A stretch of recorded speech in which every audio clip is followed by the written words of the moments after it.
And my name is Sage Underlighter. Welcome to our junior division Group performance entitled, It Was the Least I Could Do. A Story of Nazi Resistance. War is raging across the continent. Poland has been occupied by Germany since 1939, only 2 years ago, though it feels like an eternity. Along with the occupation has come Hitler's policies.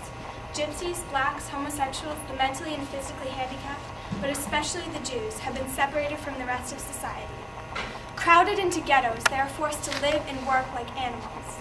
My name is Janina Gutana, and my sister Irene and I have watched their suffering from our position as housekeepers in HKP, a Nazi boarding house in Ternopil, Poland. The ghetto is located right behind HKP, and before Irene sent me back to live with our family again, she told me she was going to try and help the Jews of the ghetto. Food under a fence. It seems so little, but at the moment it was all I could do to help. The people of the ghetto suffer horribly. They die of starvation and malnutrition, and their weakened bodies are ready targets for typhus, tuberculosis, and any other disease carried in the rotten scraps of food and tainted water they are forced to live on.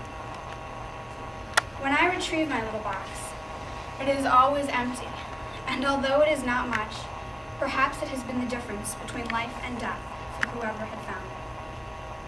And now, the opportunity for me to be doing so much more has arisen.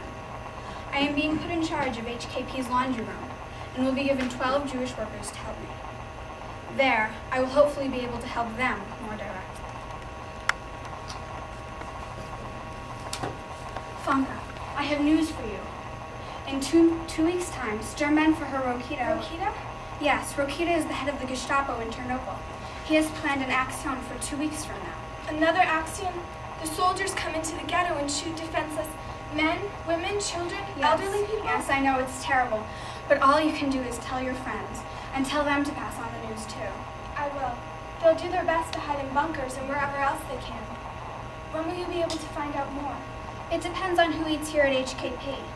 I listen to the officers talk and tell you what I hear. Sturmman for Hirokita is eating here again tonight, so I will keep my ears open. Thank you all.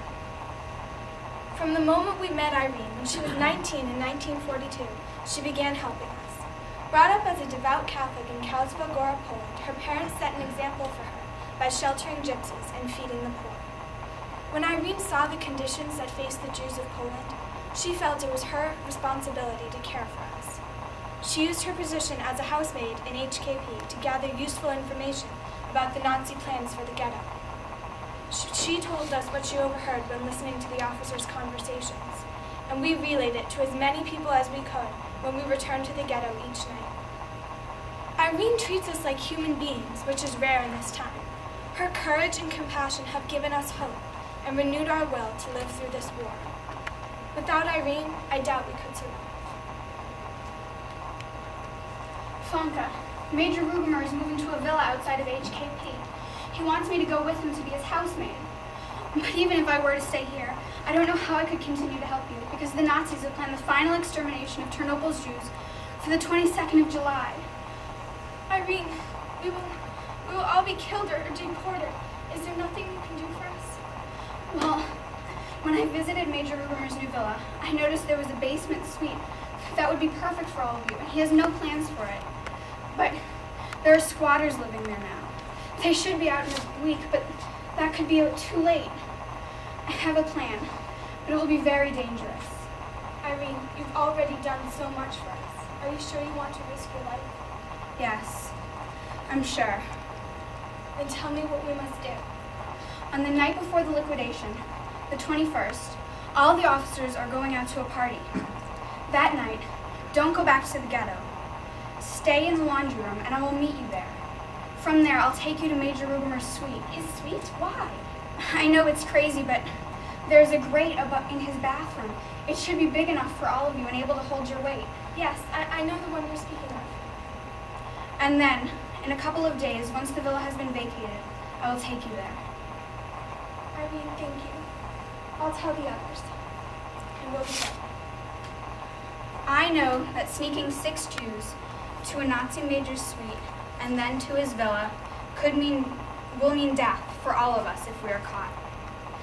But is the alternative any better? Standing by while their most basic right, their right to life, is taken away? No, I could never live with that. On the night before the liquidation, the Germans prepared for their party. As they were leaving, we hid in the laundry room, and when Irene was sure that no Nazis remained in HKP, she led us up to Major Rugemer's suite. We climbed into the grate. We had to stay in that cold, cramped space for 2 days and 2 nights, in constant fear for our lives. On the day of the liquidation, we could hear the Nazi guns and shouts from our hiding place. It was so hard to hear the shots that we knew were killing friends, neighbors, relatives, children, but we bore it, and night fell once again. On the second night, Irene came to us and told us that the villa was finally vacated and that 3 more Jews were waiting there. Under cover of darkness, we stole away to the villa and safety. All the Nazis were at that party, celebrating what they thought was the night before Ternopil would become Judenrein, or Jew-free. Ironically, their absence is what allowed Irene to save us, meaning that on the 22nd, there would be at least 9 Jews left in Ternopil. But Irene had saved more than the 9 of us. Earlier, she had smuggled several into the forest of Puszka-Janakor, where many other Jews were hiding from the Nazis. And in the days preceding the liquidation, she would ask for a bit of fresh air and proceed to ride her bicycle through the streets of the ghetto, whispering warnings to the people she saw there.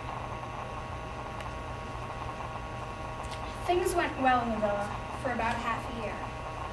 No one suspected there might be Jews living in a Nazi major's house. But I worried despite our relative safety. The punishment for helping a Jew, never mind 9, was death. It had been the same all along, even when I was only putting food under the ghetto fence.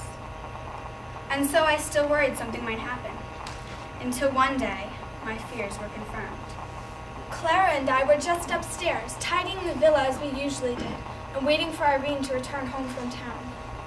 When she came, she was a bit flustered and did not lock the door behind her, as had become her habit. Then, to our horror, Major Rugemer walked through the door. Fanka, Clara, downstairs, quickly. Major Rugemer, please don't turn them in. They're innocent. All they have done is practice their faith, and how can you kill them for that? I feel it is my responsibility to hide them, and I have no place of my own. Believe me, I never meant to endanger you or your position, but it is their right to live. Please don't turn them in. Please. Irene managed to convince Major Rugemer to let her continue hiding us. It was a miracle, a Nazi major allowing his housemaid to hide Jews in his house. But we didn't know the price Irene paid for our safety. She was forced to sleep with the 60-year-old Rugemer in return for his silence. We stayed in the villa until 1944, when the Russians took Ternopil from the Nazis. They had been steadily penetrating German-occupied territory for some time now. The Russian occupation was better for the Jews. We were no longer being systematically annihilated. But the anti-Semitism remained. Pogroms continued, and Jews were often murdered. When the war truly ended in the spring of 1945, I felt lost and alone. I had no way to reconnect with my family in the immediate post-war circumstances. Fanka helped me to escape to a displaced persons camp, where I was invited to move to America. In the U.S., I married William Opdyke, and for years was silent about my wartime experiences. Until one day, I received pamphlets calling the Holocaust an exaggeration, merely a fictional event thought up by Zionists to promote Israel. That is when I began to let my voice and my story be heard. Irene told her story to young people all over the nation, telling them about their responsibility to stand up for their and others' natural human rights. She believes that her actions during the Holocaust should not be perceived as heroism. It was her God-given responsibility. It was the least I could do. Irene Goodopdyke. Several weeks ago, on May 17, 2003, Irene Goodopdyke passed away. Although she is no longer here to spread her message, she has educated a generation, and she and her story will never be forgotten.